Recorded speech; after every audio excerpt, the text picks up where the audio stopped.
Da da da da. I'm Alice Lara, and we aren't. We're gonna start a little bit early. So George, just let me know when you got Facebook rocking and rolling.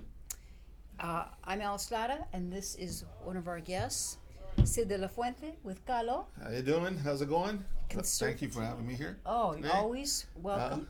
Conservative American Latino Organization. Are we on Facebook Live too? Okay.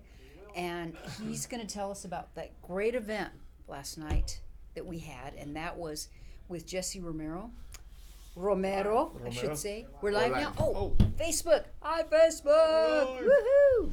It's time for the Chips and Salsa Show. I'm Alice Lara, here with our good friend Sid de la Fuente, and George is making his way over here. Don Jorge. Don Jorge. Don Jorge is here.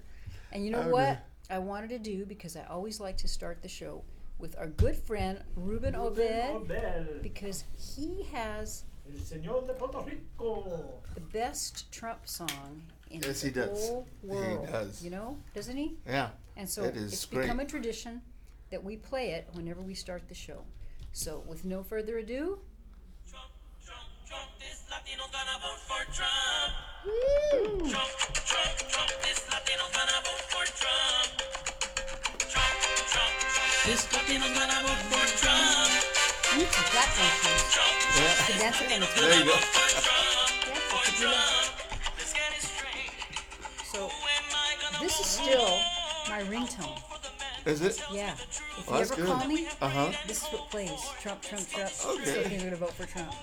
Do you get looks if it goes when it goes off? Do people give you like that look like what? I know. You know, if I'm somewhere, I usually have it turned off. But it will happen to me. Yeah. So it's gonna trigger somebody. Yeah. So one more chorus. Let's put an end to political correctness and make you comprehend. This Latino gonna vote for Trump. Who you gonna vote for? Trump. This Latino gonna vote for Trump. Vote for Trump. This Latino gonna vote for Trump.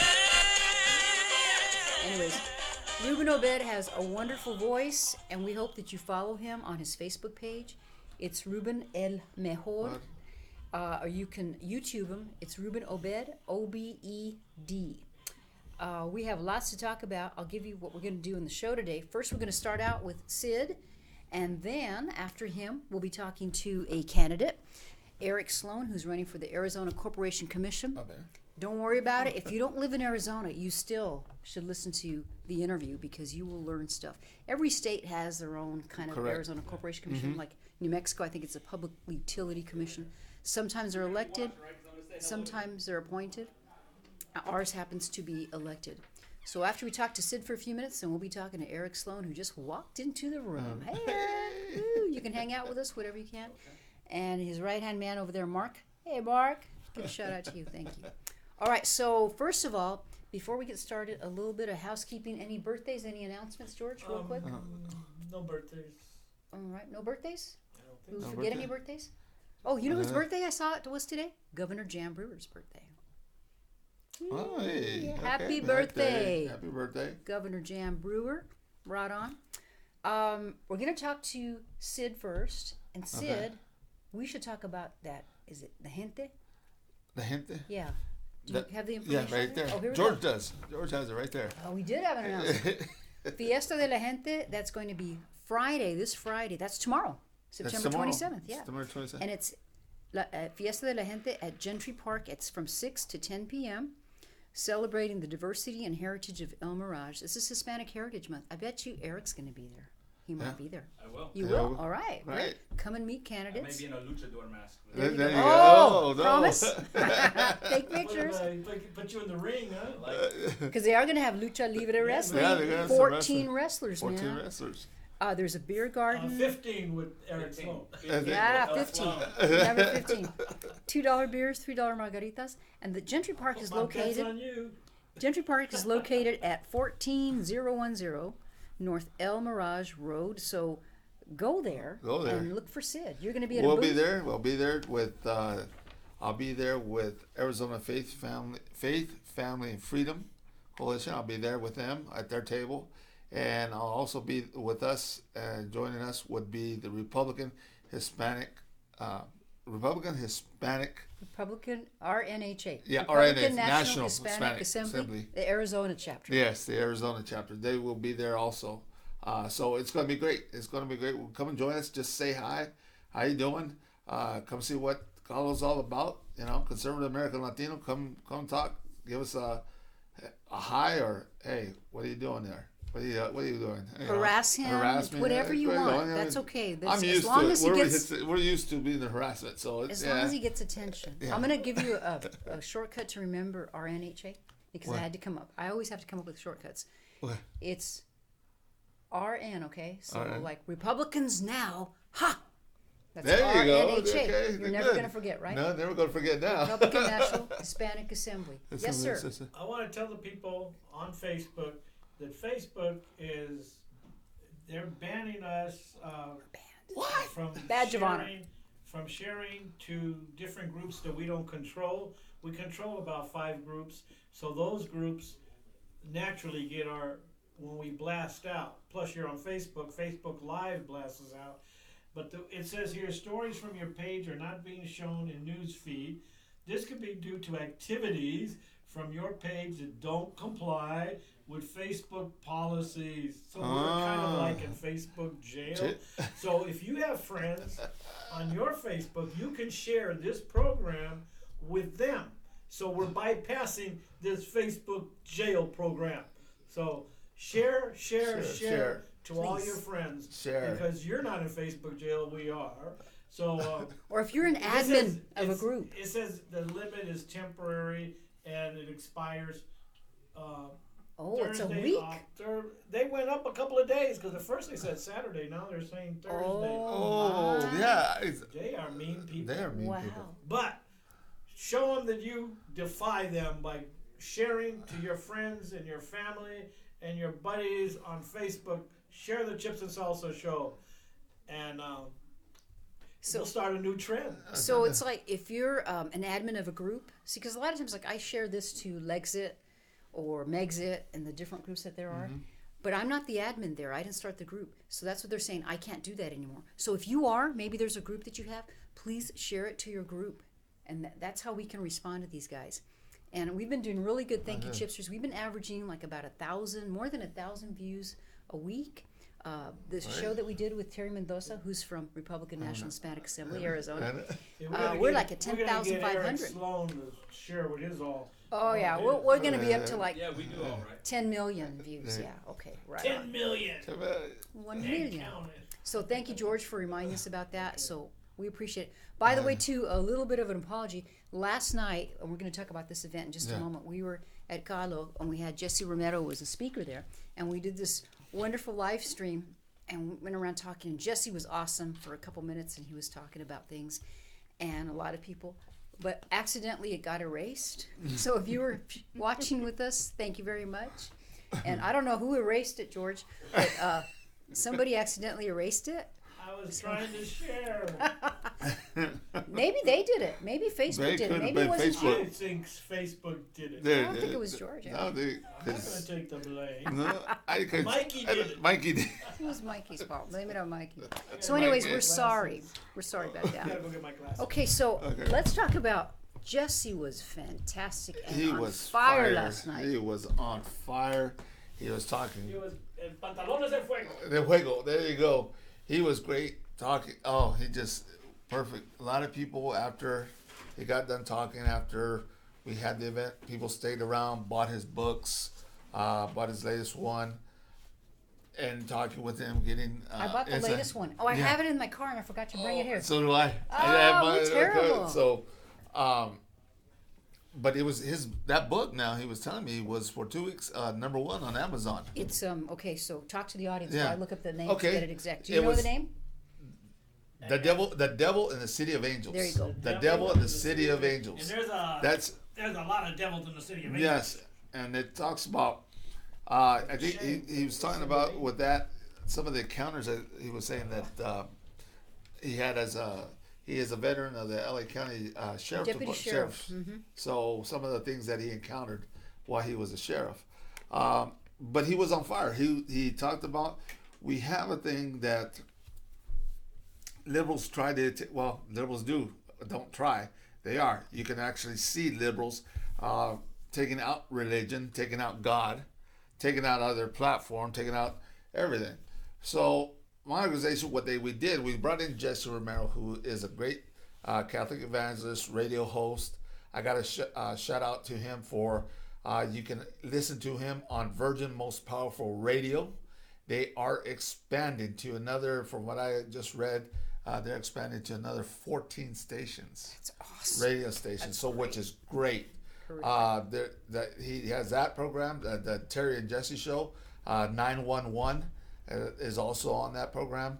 He's on that one, and there's all kinds of other good programs on that Virgin Most Powerful Radio. So get that app, get it going, listen to it.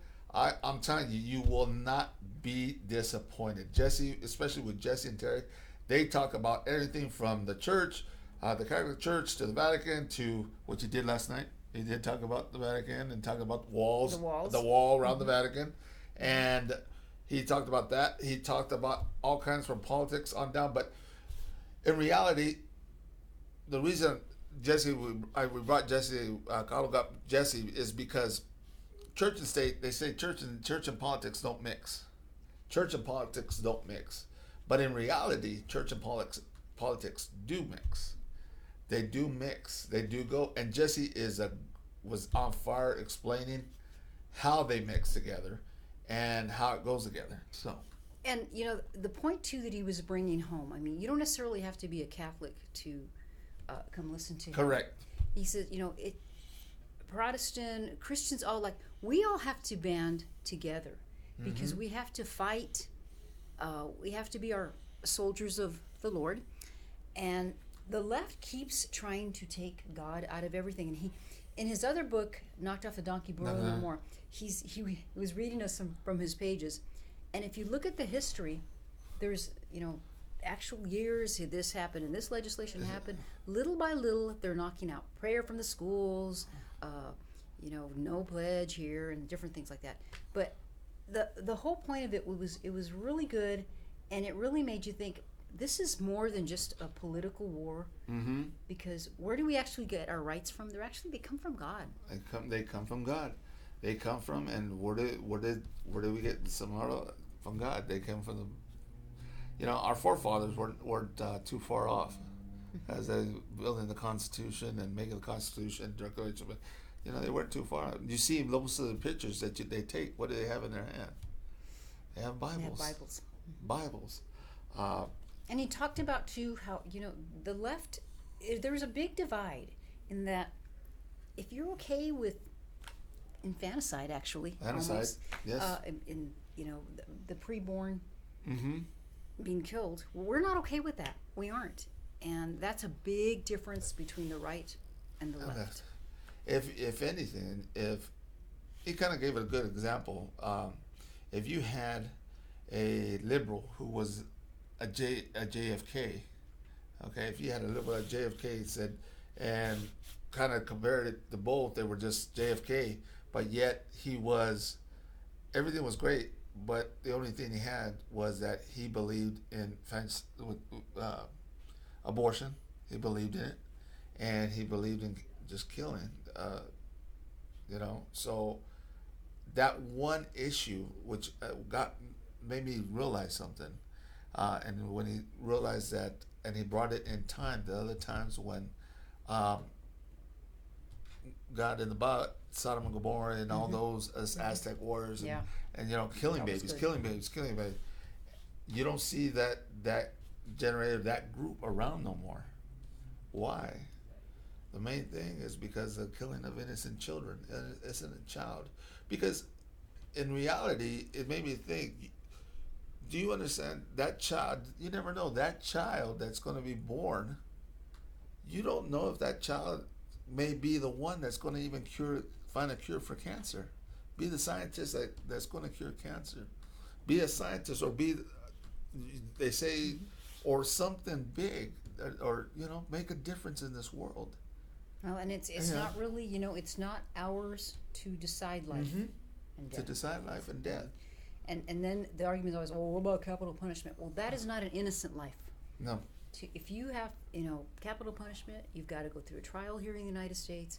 It's a whole different ballgame, and you're an It is. adult, and it's really hard. It's really hard to Yeah, put it to death is. here. It Sometimes is. you aren't. You're on, on death row for a long time. So- And it was, but it was exciting. A lot of people came out. If you get a chance, like I said, go to Virgin Most Powerful Radio. Get that app. Get it. Listen to them. Listen to what Jesse and Terry do on their show. 911 on his show also. Get his books. You can go to jesseromero.com. That's his website, and all his books. It's on Facebook too. And it's on Facebook where he's going to be at. He's got his calendar up where he's going to be at. For you in California, he's going to be out there in the Central Valley, out in Clovis, California. I know that place good because Is that where you're from? that's where I'm from. I'm Oh, up okay. from Fresno, California. Okay. So, Nice. And then also too, you can just YouTube him. yeah, Just throw him in there and YouTube him. YouTube. I have, I think I'm subscribed to the Terry and Jesse show. Mm-hmm. So that comes to your email like ours does, and it says, "Hey, the Terry and Jesse show is on. Yeah. You want to watch now?" Or, Yeah. and that's really a convenient thing to do. It's a convenient thing. He puts it in perspective like you wouldn't believe. It just puts everything from church and politics together that you wouldn't believe. Oh, and it was great. And it's really powerful because, like us, he was a Democrat before, and he's Latino.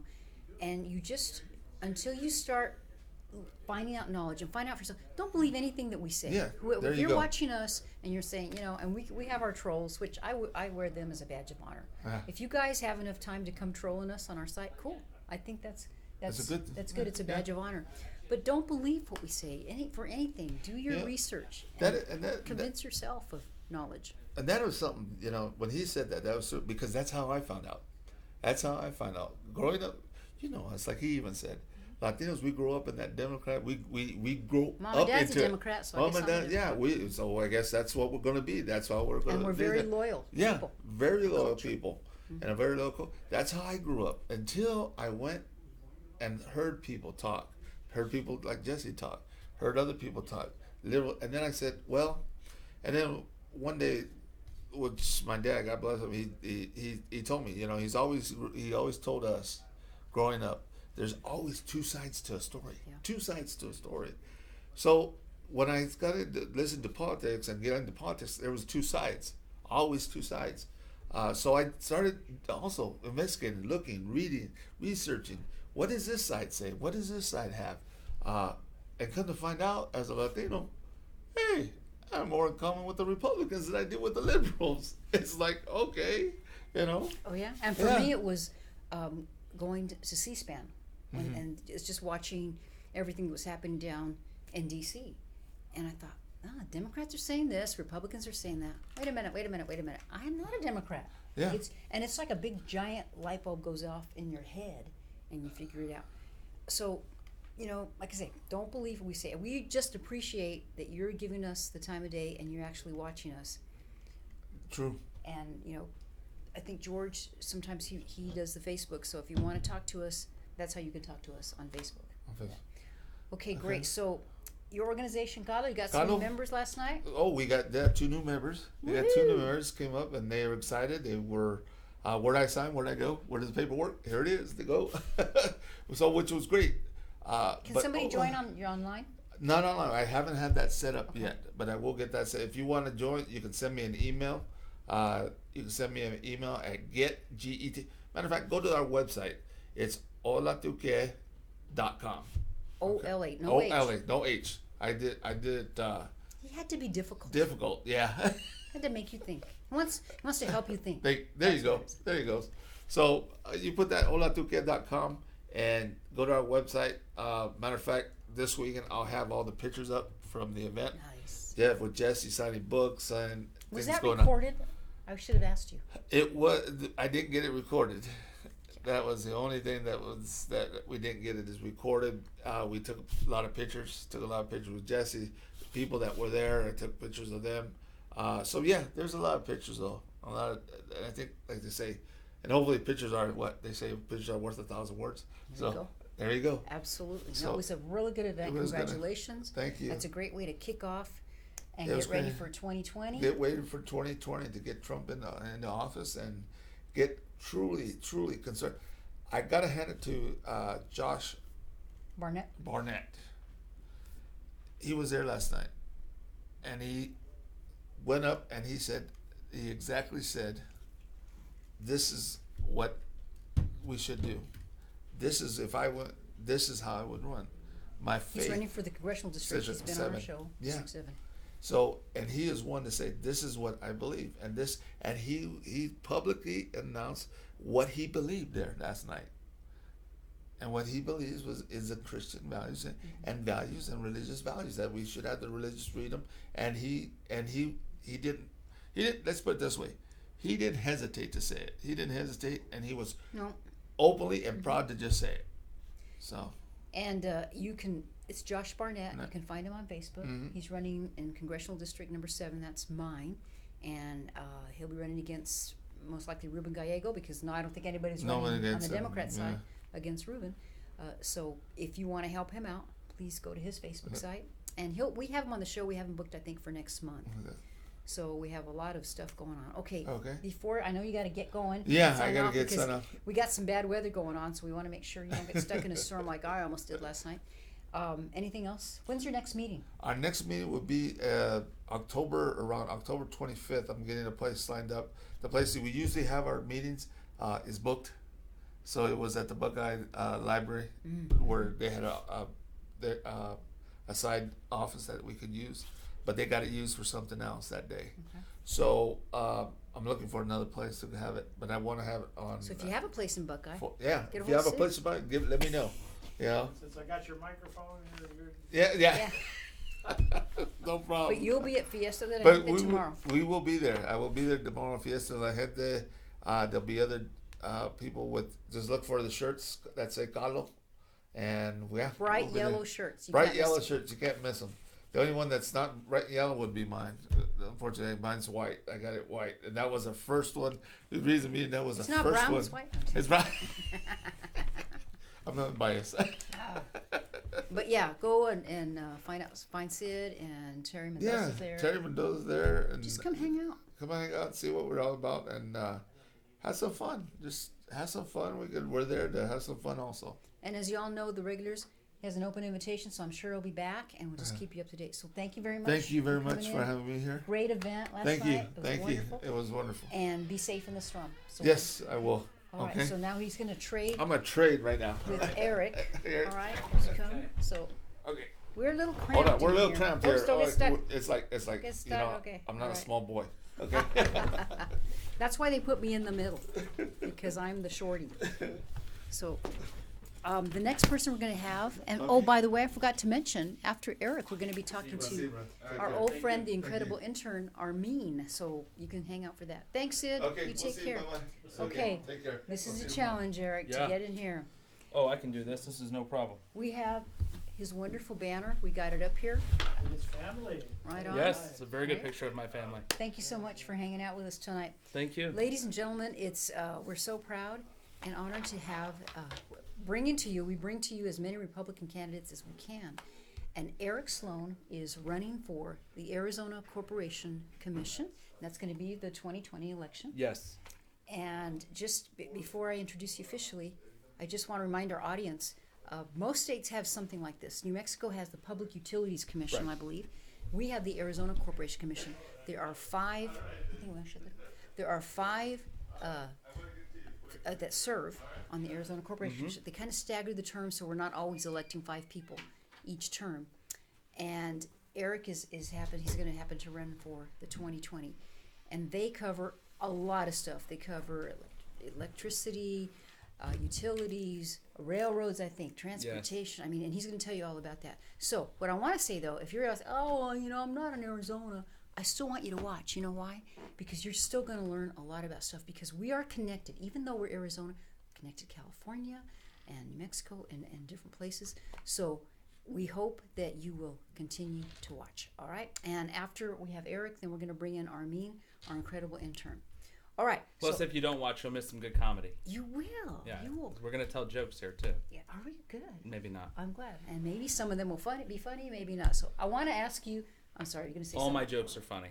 To give your little 1-minute bio on yourself. Sure. But before I do that, George is going to say something. I'm sorry. No, I just want to know how many people are running for the Corporation Commission? So I think we're up to about 5 now. Is that about right, Mark? And you're About 5? allowed, well, there's 3 openings? Yeah, so there's 3 Okay. openings this time. I ran in 2018. There were 2 openings at that time. We had 5 candidates then. I received about 140,000 votes.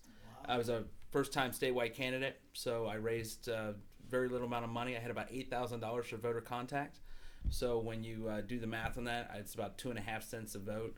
So that told me that our message was very good, and it inspired me to run again because I think there's some things that we need to fix down at the Corporation And Commission. this is for the whole state of Arizona? For the entire state. So you can go to Tucson and campaign. You can campaign in the Indian reservations Oh, yeah. everywhere in Arizona. He So has I've to been campaign. I've been from Tucson to Tuba City to Lake Havasu to Yuma, Globe, Miami, Prescott, Flagstaff, the whole state. Wow. If there are voters in the state of Arizona, they get to vote in the Corporation Commission race. I'm trying to meet them. So. Yeah. And then is that explain? Do you have a primary? Or? Yeah, so we have a primary in 2020. It'll be a Republican primary. And then the top 3 candidates will move on to the general. My background is that, I have a wife and a daughter. I'm a family man. I've been married for about 12 years. My wife and I have a small family business that we do economic development work. I got into the race initially in 2018, the Corporation Commission race, because it fit very well with my background in economic development, but also because there were a lot of things that were going on at the commission that I thought shouldn't have been going on at the commission, right? So in 2016, we voted to drain the swamp in Washington, D.C., and in 2018, we got 1 Republican elected, Justin Olson, and this campaign, we've got 3 seats open. We need to keep those seats Republican, and so, we need to really go down there and look at voting no on subsidies, voting no on mandates, keeping the rates as low as possible, because for every dollar that someone spends in a utility bill, that's a dollar that they can't spend on housing or health care or child care or just things that people need in day-to-day life, right? So what I'm talking about in this campaign is that if we want to be competitive moving forward into the future, we've really got to pay attention to what we're doing with regards to energy rates in Arizona. Absolutely. And that's what a lot of people don't realize because, that's a race not everyone really knows about the Yeah. Corporation Commission, but it affects everyone directly because you guys are looking at utility rates all the time. Every month, this race will affect your bills every month. I was impacted by rate increases and changes in plans and electricity plans through my electricity provider. We got about a 36% increase year over year.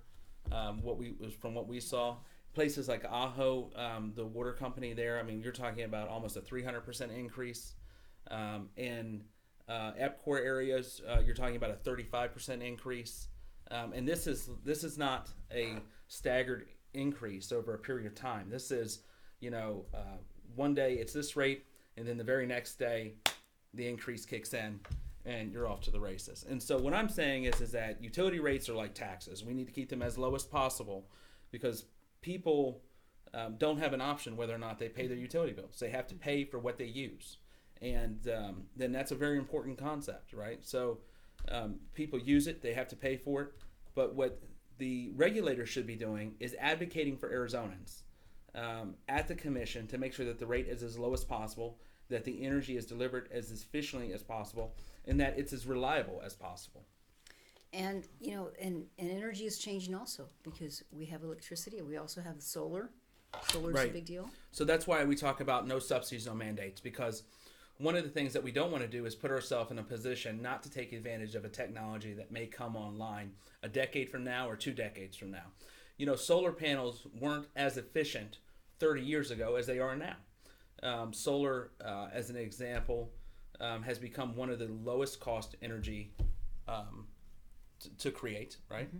But it's not a standalone. So that's the reason why I talk about nuclear energy, which is a carbon neutral energy.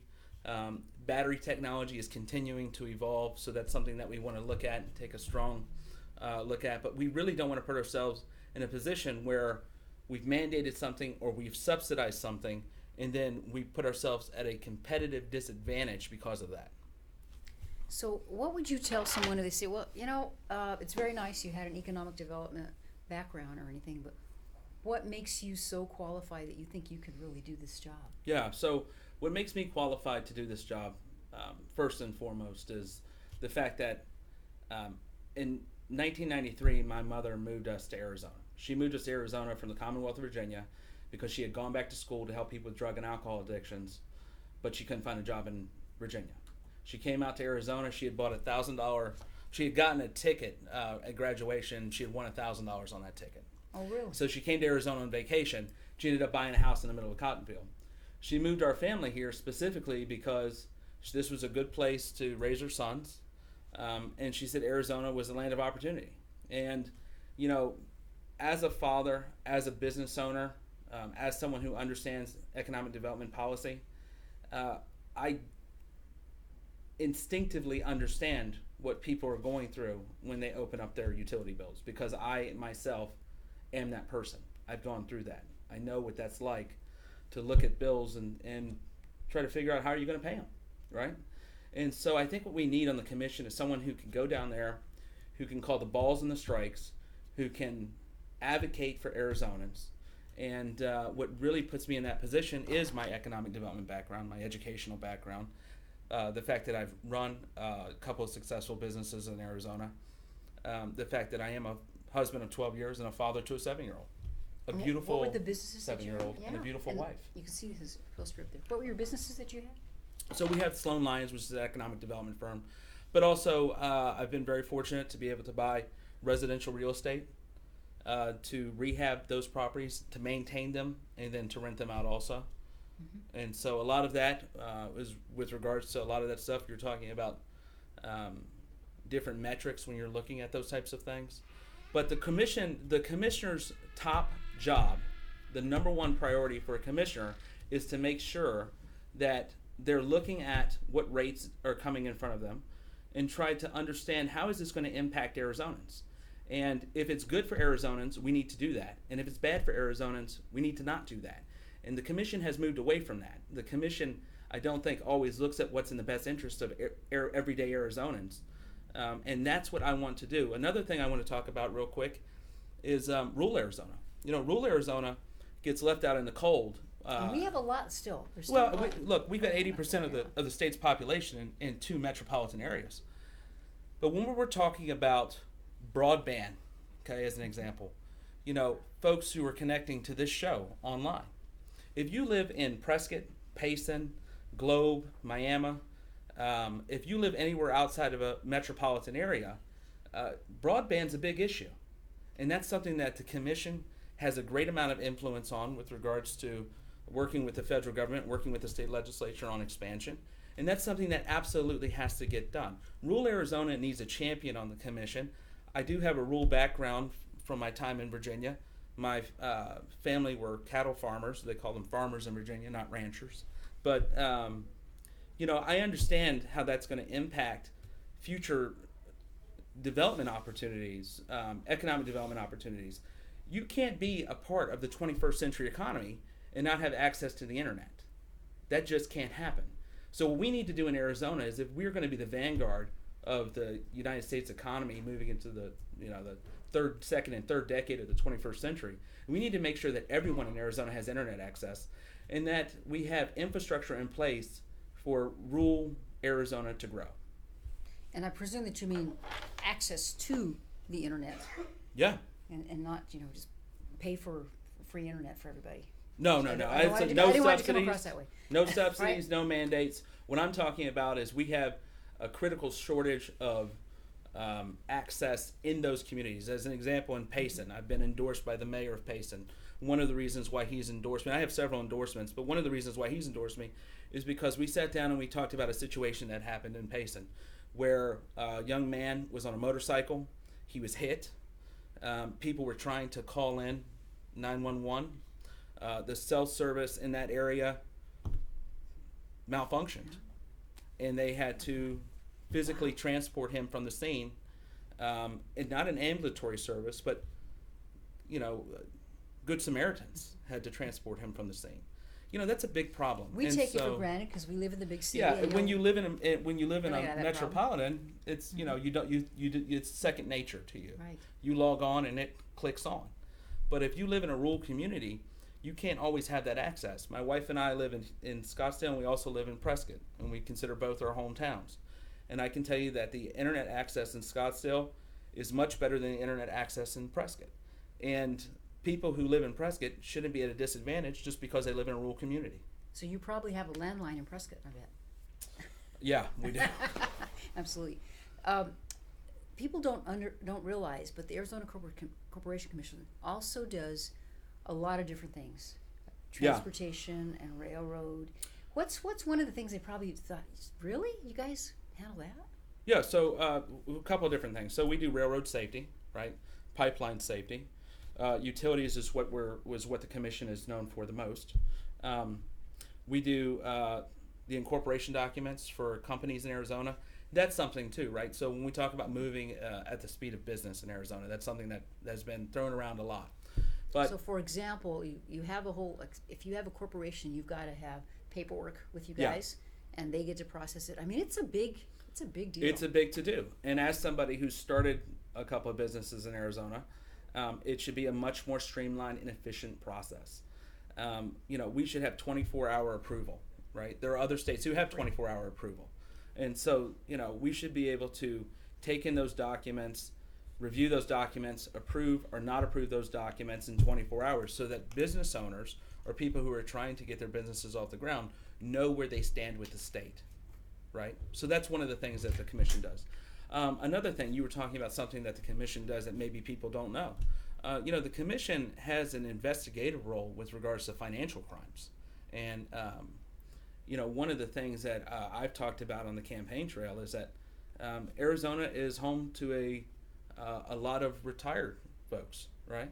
And retired people are targeted in a lot of these schemes.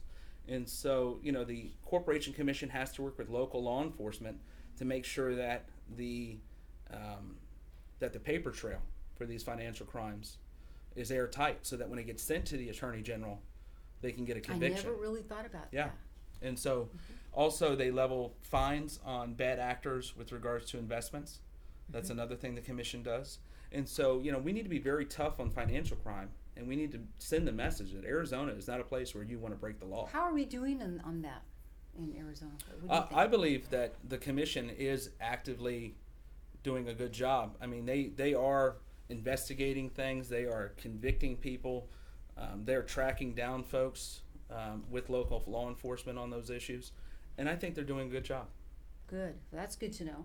Yeah. What about rate increases? How do you guys handle that? Yeah, so the way that rate increases work at the commission is a utility company gets a fair rate of return on infrastructure investment. Okay, so where the commission steps in there is that, let's say Jorge's water company. Okay, you put in water company, and then the commission will negotiate a rate with you, a rate of return that you're allowed to collect from your ratepayers, from Arizonans, right? The national average is between 10 and 12%. Okay, so if you want to, and this is where the business background comes in really handy, if you want to lower rates for consumers, you have to make sure that you negotiate the very best deal possible for them on the front end. Because once we shake hands and we make a deal is a deal. Right. On rate increases, some of these rate increases that we've seen, like as an example in Ajo, is where the infrastructure is old, right? They have not come in for rate increases over a long, extended period of time. They have not come in to get the money that they need in order to do the infrastructure investment over a period of time. And then they drop a 300% increase on folks. Wow. Right? So what I'm saying is that, our utilities are a life safety issue, right? We all need They're water. necessary. Mm-hmm. In the summertime in Maricopa County, we absolutely have to have air conditioning. In the wintertime in northern Arizona, we absolutely have to have heat. These are life safety issues. And what I'm saying is that we need to be reasonable and responsible, and we need to elect commissioners who are reasonable and responsible, who understand the individual person and how they will be affected every time we do a rate increase. You know, my mother moved us to Arizona and she worked very hard, but she couldn't always make ends meet. And there were times where we would have to go and stay with other folks, and because the utilities would get turned off. Right? Well, I can imagine. People don't know in Arizona. I mean, I mean, summertime. In the summertime, you don't have an option. You cannot stay in a home. You know, that personal experience for me. You asked me what qualifies me for this. That personal experience qualifies me just as much as my background in economic development, because I know the human impact of those types of things, and that's what I think is really important for people in this audience to understand, is that, you know, I'm running for this position because I genuinely care about these issues. And I genuinely care about how it impacts individual Arizonans on a daily basis. And I know there was a case where the person passed away because they turned off their electricity. How would you handle problems like that as a commission? Do you guys get the reports, or do you hear it after it's happened? Yeah, so I can't speak to what happens on the commission currently. Okay. What I can tell you is that I've taken a strong stance on this issue. I do not believe that that a person's utilities should be shut off in extreme weather. If we have high heat, or we have low temperatures where we have extreme cold, it is a life safety issue. Okay, I don't believe that we should be putting people's lives in danger. Right. That doesn't mean that they're off the hook. They're going to have to pay the bill. Not only are they going to have to pay the bill, but there's probably going to be some type of deposit situation with the utility company so that this situation doesn't happen again. But these deaths that have happened in Maricopa County specifically, okay, because that's what I think your question was, Right. where you have excess of 100 degrees and you have elderly people on fixed incomes who the coroner has said that heat is a contributing factor to their death. Right. Right. Those deaths are avoidable, completely, 100% avoidable, and tragic, and shouldn't happen. We need a slice of humanity when we're making policy. We have to understand the human impact to this. And you can't just draw a line in the sand and say, well, you didn't pay $51, so we're cutting your electricity off and it's 107 degrees outside. Wow. That's not right. That's not right. And as somebody who is pro-life and ardently pro-life, I believe that this is a life safety issue. And if I'm going to be pro-life, I'm going to be pro-life all the way through. That's a good way to put it. Absolutely. I've given a lot of thought to these issues. Well, I know you have, the way you talk. Thank you. It sounds like it. And it's good, because you have to have compassion too. And you got to be, like you said, you're not going to get off the hook, but we're not going to let you die. No. You know, it's like, Yeah. you have, and sometimes they look at the commission, or maybe the ones that are in there now, and they're like, they don't have no, heart. But you're showing that there is heart, and hopefully the candidate, a couple of other candidates will think the way you do. Well, and I believe that, one of the reasons why our president has had such great success is because he has connected with people on a very personal level. Right. And I think that's something that we're starting to miss now in greater society, where we're connecting to one another on an individual level, where we can have disagreements. Yeah, we can have disagreements and conversations and agree and, go out and have a bag of popcorn and have a great day, But we've got to be able to relate to one another and connect to one another. And that, one of the goals in this campaign is not just to win. I want to win. Right. But I also want people to know that they can talk to one another again, and they can care about one another again, and there's nothing wrong with that. Eric, so let's say you win. One thing about corporation commissioners, unlike other, and they are politicians, they serve the whole state. Your state legislators are always out and about, and they're at functions and different things. The corporation commissioners are too. But what will you do to try to connect with the community more and be active out there? I mean, I see all the time political land, seeing that. But as a corporation commissioner, Sure. What will you be doing? Well, and I think one of the things that I'll be doing for sure, and I've already started to talk to different groups about this, is the commissioners need to be having office hours outside of their offices. So like one of the things that I've talked about is, at the JCC, the Jewish Community Center in Scottsdale, is we'll have Knish with the Commish kind of thing, where we'll have coffee and some pastries, and folks can come in and talk to the commissioner one-on-one basis. Going to Rotary groups and Lions clubs and Kiwanis clubs and veterans organizations. Not making people come to the commission, but making the commission come to them. One of the things in rural Arizona, as an example, is that if you live in rural Arizona and you have a case in front of the commission, you have to drive into Phoenix. And sometimes you have to spend more than one night in Phoenix. It would be good, and Andy Tobin did this, and I want to say that, I think he did a great thing here. When they had that case in Ajo, Andy Tobin drove down to Ajo. He was in the room with people in Ajo, right? And that's something that needs to happen at the commission. The commission needs to get out of Phoenix. It needs to get into greater Arizona. It needs to get into the larger community. It needs to connect with people through civics organizations. You see me at a lot of the Republican groups because I'm trying to win a Republican primary. You go where the Republicans Sure. are, right? And you do. I'm not lying. He's No, everywhere. I'm all over the place. Higher. Check out my Facebook page. You'll see I'm all over the place. But, one of the things that I think that's really important is that elected officials go to these different groups. They have town halls. They hear differing perspectives. Now, what we've seen in some of those town halls is folks have gotten disrespectful and disruptive. And that's not something that we can tolerate, right?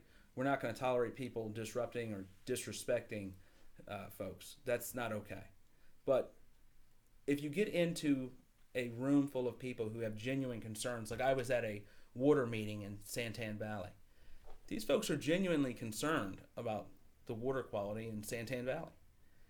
They're Democrats, they're Republicans, they're independents, they're people who are not engaged in politics. They're people of all different faiths and all different walks of life. And it's important that you're a commissioner to all those people. Mm-hmm. And that's what I hope to be. Are there any satellite offices of the Corporation Commission throughout the state? There are state satellite offices where you can do different things. Well, one of the things that I would like to do as an example, what I just talked about, which is have office hours outside of the Phoenix metro area. But as an example, if you're an elected official, there's a Tucson office that you can go to. That's a greater state office. All right, good. See how you're learning stuff? Yeah. You're watching that? So it's good to be a commissioner, even though you're Republican, but take it as a non-partisan type of. Actually, job. all offices should be that way.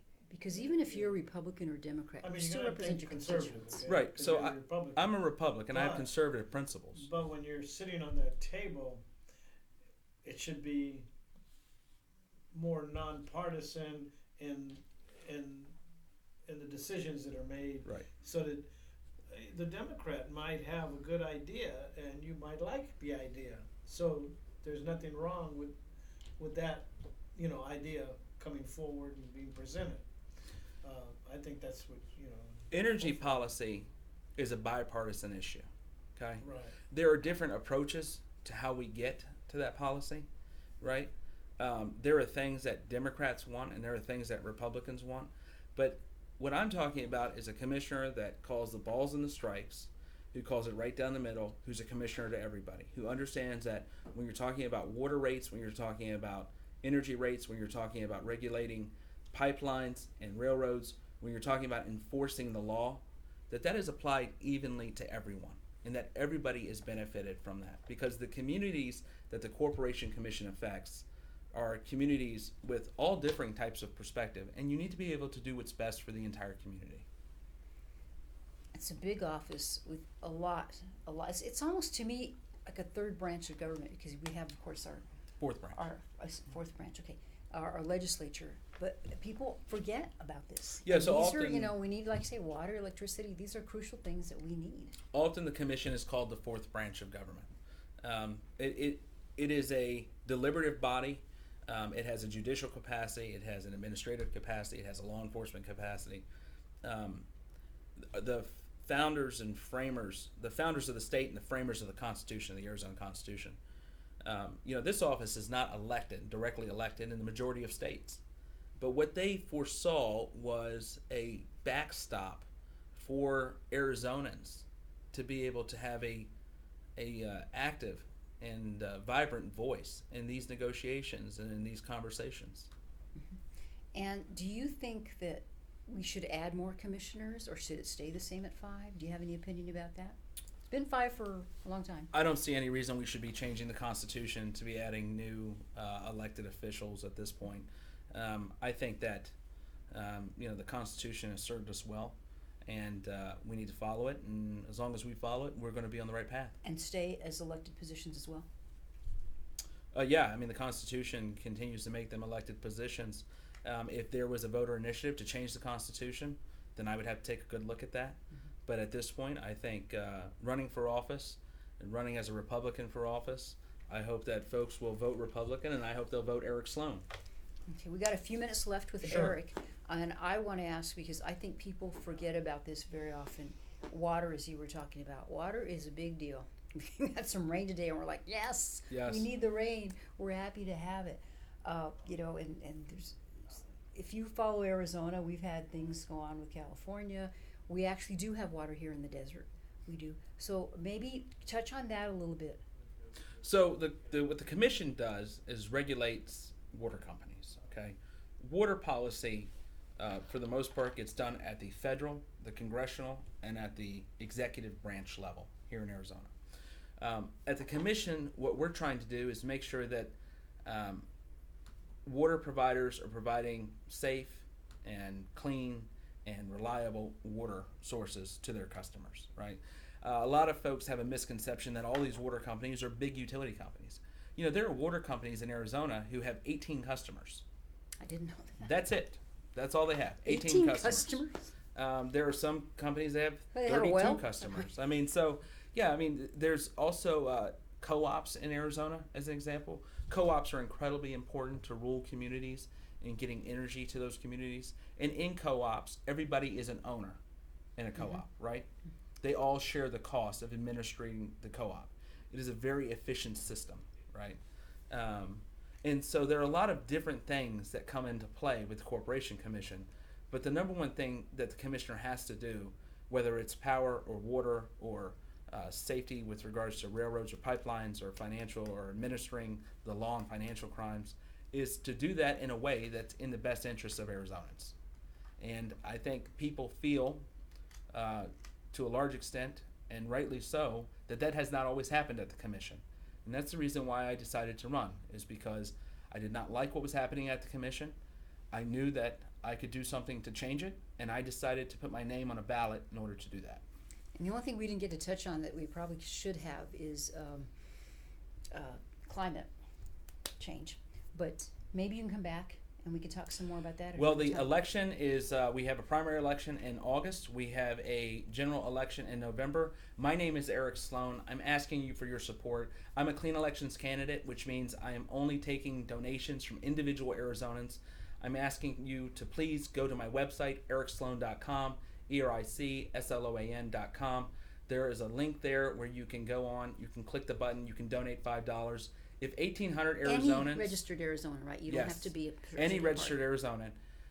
If you click on the link, it will ask you for information that the state already has to verify who you are.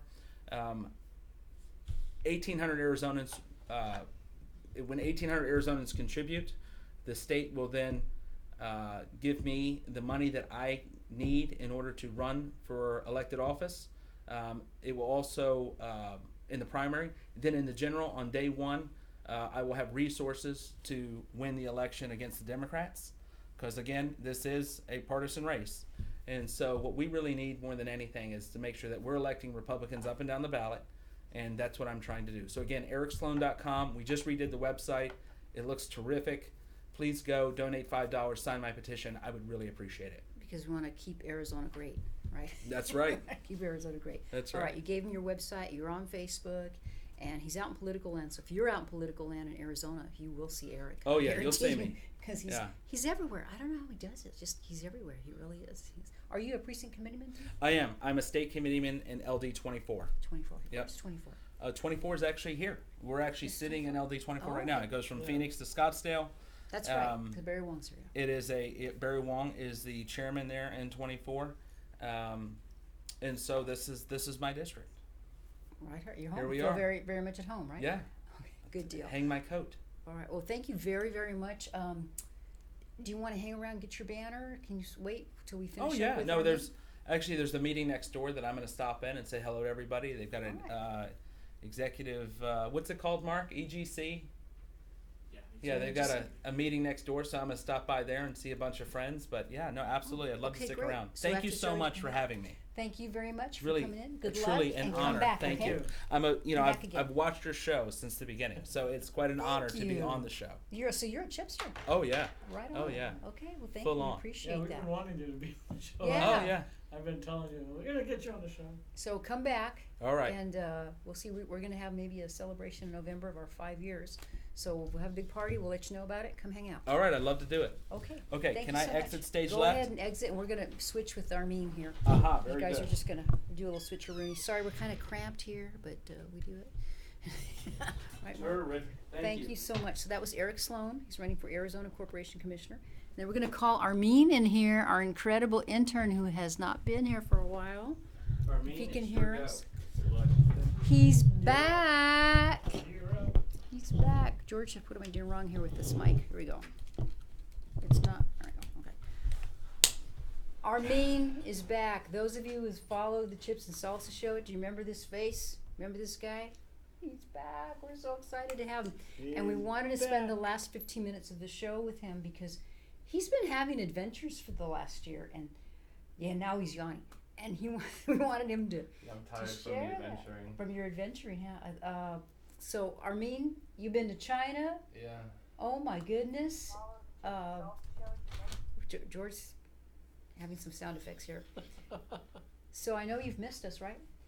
Yeah, I came here unannounced, so It's okay. It's cool. surprised you. It's all good. You know, people have an open invitation to us. So tell us, give us the highlights. What do you want to tell the audience? I don't want to be too nosy, but I am nosy. What's China, been going on? China sucks. China sucks. You've been to communist China. Okay, Terrible. let me just tell you a quick story. So my nephew had to go there. He was, in fact, David Beasley, who wrote the music for our show. And what my father-in-law and his wife had told us, well, if he's going to go there, make sure he takes like extra toilet paper. Yeah. And that was the whole thing. And he told me that he was the most popular guy because Yeah. people needed the toilet paper. Wow. So Yeah, that says it all. that's the intro, all right? So tell us about your adventures. What were you doing in China, Armin? I had a girlfriend that lived in China, Wow. and she Was wanted she me to- Chinese? She was Chinese, yeah. Did you learn Chinese? I've been learning for a long time. And is it Mandarin or Cantonese? Mandarin, yeah. Mandarin? Nice. Yeah. But he's back. So what did you, okay, give us what you liked about China and what you hated about China. What I liked about China is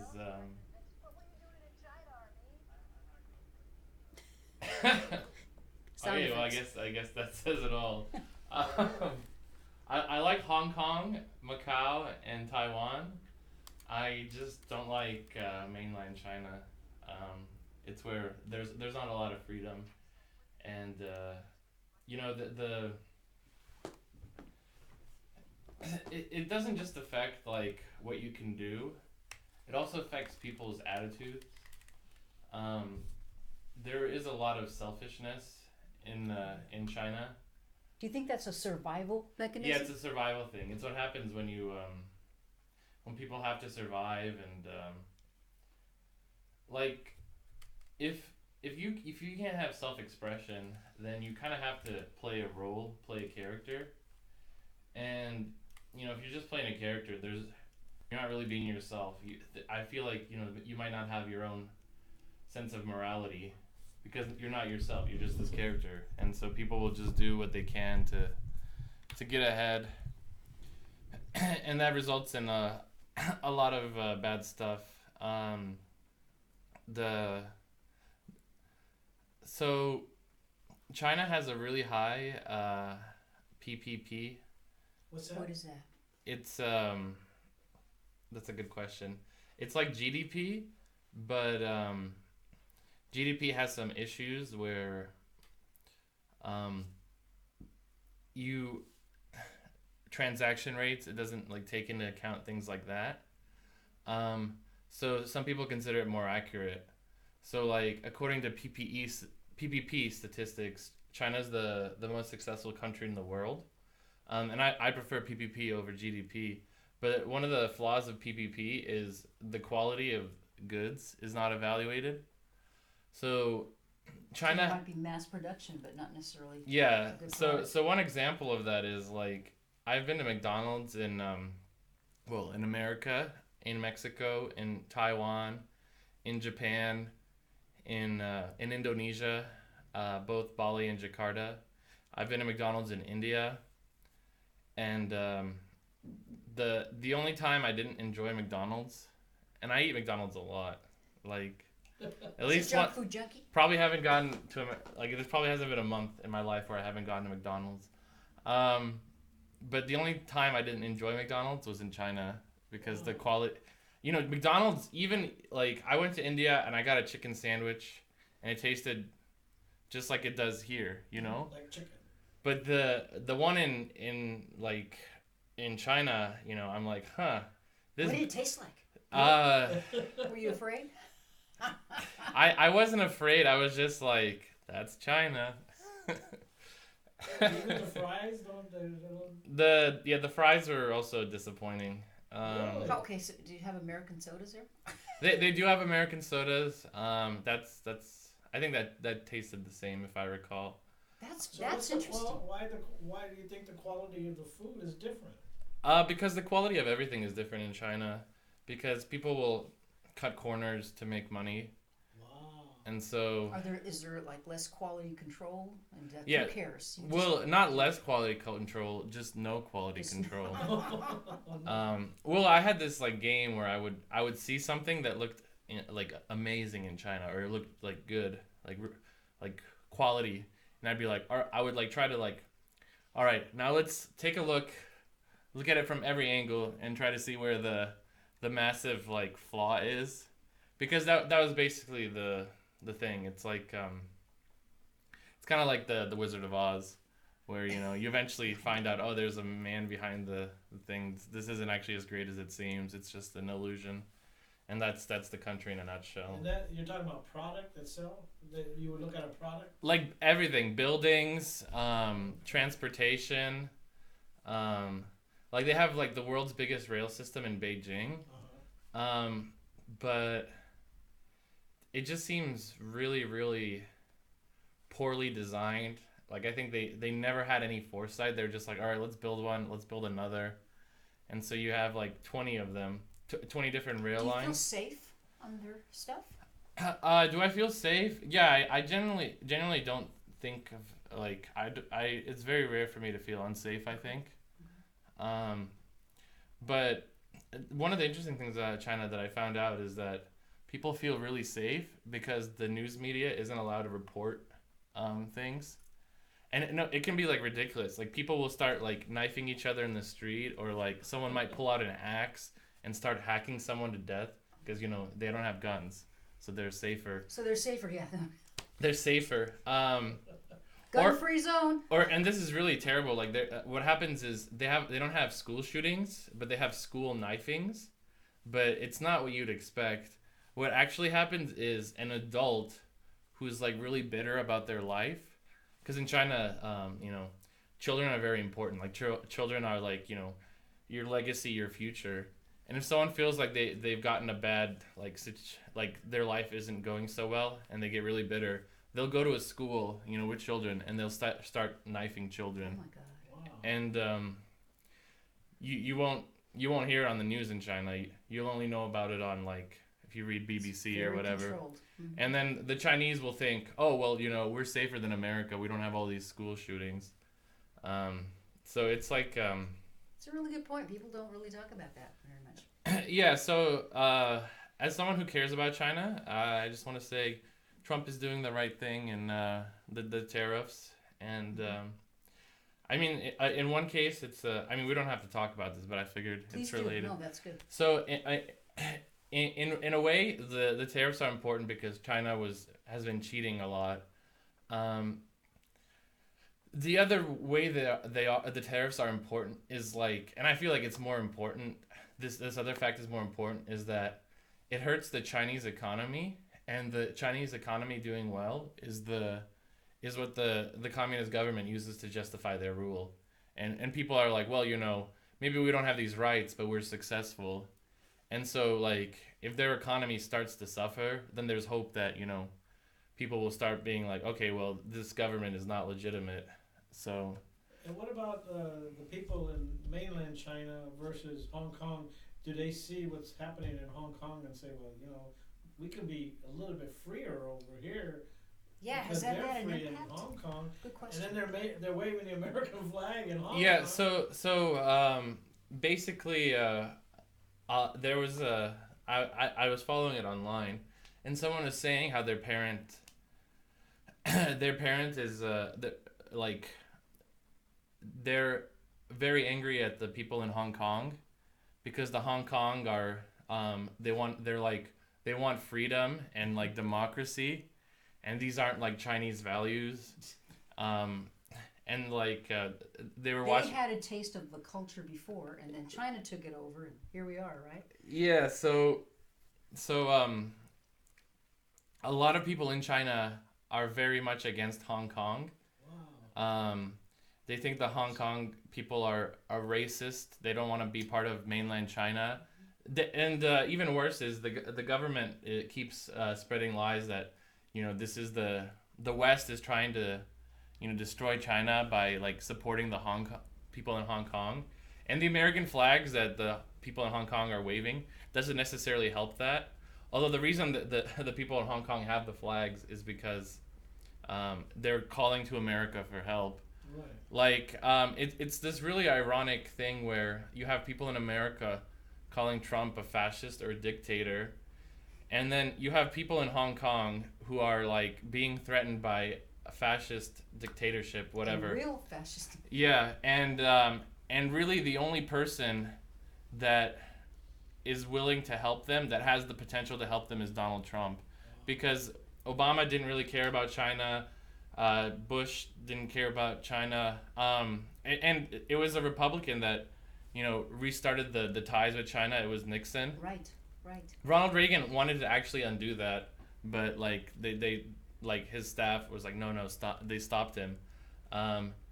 So like the Democrats and the Republicans, for all their talk, they haven't really done much for freedom, but Donald Trump, in putting America first, is actually, that's kind of like the one hope that the people in Hong Kong have, is that there's this guy who doesn't care about like being polite or,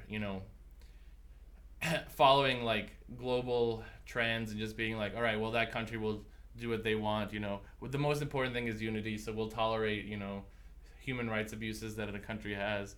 Trump is just like, America's first, this country's bad, we'll attack it, like in terms of trade. And then because of that, like, yeah. So you're very supportive of what Trump is doing, his policies, it sounds like. Yeah. It's so like the people in Hong Kong, they really care for, like, they believe in Trump. Wow. So they would vote for him for president in Hong Kong. Yeah, they would vote for him. Yeah. They're very big supporters of him. Wow. So that's fascinating. I'm so glad that we got to talk to Armin about that. Now we're towards the end of the show.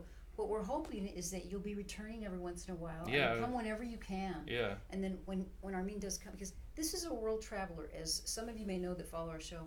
Armin is a naturalized citizen, like at 5 years old or something. Yeah. And he really adds a lot to our show. And he's a Plus, student. he's a young guy. He's 25.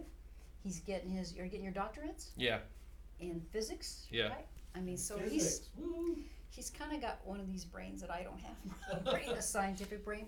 So we love having him on, and we hope that you come back because he has so much to share as a world traveler, and he's a very good analyzer of the culture. Yeah. And Yeah. so I really appreciate the fact that you came back. Thank you. And that you're back in I mean, he couldn't be here because he was out of the country. I would be Yeah. like, where are you, Armin? What's going Yeah, on? where I'm are in you? China. I'm whatever. Because don't we have another person that goes to China a lot? Well, we always try to get Andy Zhang, but Mm. unfortunately, Andy Zhang's usually gone or traveling on Thursday nights. But I told him, I said, as soon as you can come, because he goes to China a lot. And one of the things that he told me, he went to a restaurant to buy a bowl of soup, and he had to use He couldn't use money. They use a phone, right? He had Yeah. to use his phone. Yeah, he couldn't even use his card. He had to use his phone. Yes. I just want to say something really quick about that. Yeah. So my girlfriend was like, "Look how cool this is! You know, we can pay for everything with our phone. Basically, you use apps, and so in some places you can't actually use money, and you can't actually use your credit card. You have to use these apps. Now, the government is in control of these apps because all companies that are really big have to have ties to the Chinese government, and the government interferes with all companies. So I'm like, well, one day, you know, the Chinese government could make it so, okay, all transactions, or almost all transactions, require you to use this app, and they could very easily control, you know, who can buy stuff and who can't. And it could be like, oh, if you're against the political system, you can't buy stuff. I mean, they already have parts of They've that got the system in power. place. Yeah, so Wow. so yeah, using cash, using credit cards, having the freedom to choose between all three is not a backwards thing. It helps with That is freedom. a great way to finish our show because it's really true, because that's what I have a little tile, and I should bring it in or copy it, and it says, you know, what makes America great is because we are free. Mm. It's our freedom that makes us great, and I know you understand that so Yes, it's Well, they said the Bible talks about the sign or the mark of the Mark beast, of the beast. 666. and then you know, and everybody's saying that everybody's gonna Chip. have a mark on, you know. Now it's a phone, Yeah. so well. This is your little chip. It's true. they may even have it to where they'll have like a thing on your hand where you just. Yeah, I mean, people just know that, you know, the government should not be involved in such things of Limited controlling what you government. can do. Yeah, limited government. Republicans, we're for limited government. We know it's necessary and we have to have government. But Yeah. limited government. Okay, before we sign off, you're going to come back, right? Yeah. Anything you want to tell the audience before you sign off? Welcome. America is great. It took me until I was probably 25 years old to realize that. But That's America's when he pretty. started helping And us on the he's tips. been all over. He's been in a lot of places in the world, Yeah. so he's seen different cultures and everything. Yeah, I've been to many countries, and You still want to live here? they all want to be here. There you So go. there's a reason for that. Speaks for itself. George, anything to sign off? Just you know, watch your kids around water. Don't drink and drive, and don't leave your pets unattended in the vehicles. Yeah. Even if it's raining out there, be responsible as a parent, and have a blessed day. And we're blessed to have Yeah. another Thanks, great Arlene. guest like Armin here, who's been all over the world and could tell us about things that are a different perspective of what's going on. And he has so much to share, so we hope that you'll be back with us next Thank week. you. And I don't have my calendar in front of me, but I believe next week we have Arizona State Senator Brophy McGee. It will be here. So She's she'll good, be, yeah. you know, she'll She's be great. updating us on everything. So we'll be back next Thursday, 6 p.m. here on Facebook and YouTube Live. Please tell your friends about us. Share this show. We exist because we're busting the myth that just because you're brown doesn't mean you're necessarily a Democrat, because we're brown and we're Republicans, conservatives. All right, guys. So George is going to sign us off. Thank you so much for listening. Thanks, Armin, for coming in. We look forward to having you back. Woohoo! Guac on and the Chips and Salsa Show. George, we're off of both of them now? Not this one yet. Okay, so I'm going to still smile. YouTube, you're still on. YouTube is still on. YouTube. Woohoo! Oh, I need to like subscribe to you guys. Oh, you